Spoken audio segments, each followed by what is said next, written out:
Почитувани граѓани, проблемот со дивата депонија во Кривогаштани станува многу сериозен, а ВМРО-ДПМНЕ и градоначалникот Тони Запковски не превземаат ништо. Состојбата е алармантна, затоа што депонијата го загрозува здравието на граѓаните. Депонијата е во близина на каналот од Крушевска река, околу неа се наоѓа обработливо земјиште, ниви и ливади, кои што се наводнуваат од реката. Опасните материи од депонијата ја загадуваат водата од реката. Многи загадуваат и подземните води. На овој начин, преку наводнување, загадувањето се шири и на обработливото земјиште. Игнорирањето на проблемот со дивата депонија од страна на локалната власт на ВМРО-ДПМНЕ предизвикува директна штета врз здравието на граѓаните на Кривогаштани.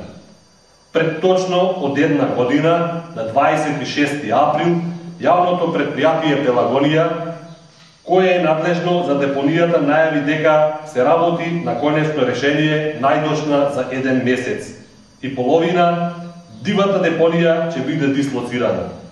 Помина цела година, а проблемот не е решен и се продлабочува. Социјалдемократскиот сојуз бара локалната власт веднаш да ги преземе сите мерки и дивата депонија целосно да биде дислоцирана во интерес на здравието на граѓаните. Благодарам.